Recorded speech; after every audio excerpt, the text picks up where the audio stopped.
కారం రంగు రుచితో ఉంటుంది. ఆచి మిరపపొడి అదరగొట్టే కారం రంగు రుచి. భారత్ పై కొనసాగుతున్న పాక్ దుశ్చర్య. సరిహద్దుల్లో 26 చోట్ల డ్రోన్లతో దాడులు. వచ్చిన డ్రోన్లను చిరట్టు కూల్చేసిన భారత్. శ్రీనగర్ లో 2 పాక్ ఫైటర్ జెట్స్ కూల్చివేత. ఆకాష్ ఎయిర్ డిఫెన్స్ సిస్టమ్ ద్వారా కూల్చివేత. యుద్ధ విమానాల్ని కూల్చే సమయంలో దూకేసిన పైలట్స్. అమృత్సర్ లో డ్రోన్ దాడికి ప్రయత్నించిన పాక్. సమర్థవంతంగా డ్రోన్ దాడిని తిప్పికొట్టిన భారత్. అమృత్సర్ లో మళ్లీ వినిపించిన పేలుళ్ల శబ్దం. జమ్మూ కశ్మీర్ లో కొన్ని ప్రాంతాల్లో భవనాల ధ్వంసం. కూలిపోయిన శంభు టెంపుల్. దాడులతో షాక్ కి గురైన స్థానికులు. ప్రధాని మోదీ నివాసంలో కీలక భేటీ. సరిహద్దుల్లో ఉద్రిక్తతలపై ప్రధానికి నివేదిక. సమావేశాలతో కేంద్ర మంత్రులు బిజీ.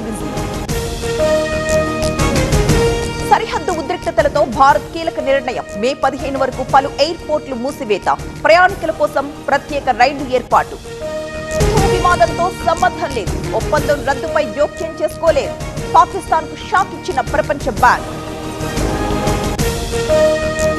కశ్మీర్ లో జవాన్ మురళీ నాయక్ మృతి. బాధిత కుటుంబానికి చంద్రబాబు పరామర్శ. సంతాపం ప్రకటించిన కిషన్ రెడ్డి, బండి సంజయ్. విజయవాడలో పోలీసుల అలర్ట్. రైల్వే స్టేషన్ పరిసర ప్రాంతాల్లో తనిఖీలు. అనుమానితుల వివరాలపై ఆరా.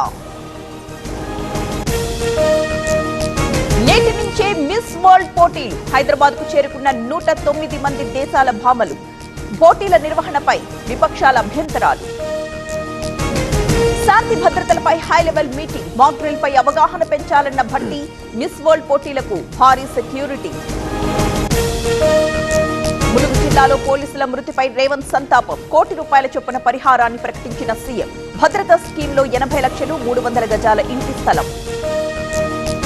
పిఠాపురంలోని అనాథ పిల్లలకి పవన్ వేతనం. ఒక్కో చిన్నారికి 5,000 చొప్పున సాయం. ప్రతి నెల ఇంటి దగ్గరే అందించే విధంగా ప్రణాళిక.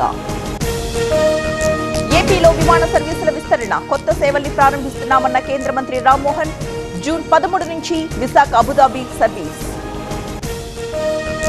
వేధింపుల్లో భాగంగానే తప్పుడు కేసులు. కాలం ఎప్పుడు ఒకే విధంగా ఉండదన్న సజ్జల. జనం తరిమి కొడతారంటూ కమెంట్స్. భద్రాద్రిలో మావోయిస్టులకు ఎదురు దెబ్బ. లొంగిపోయిన 38 మంది మావోయిస్టులు. వారిలో 8 మంది మహిళలు.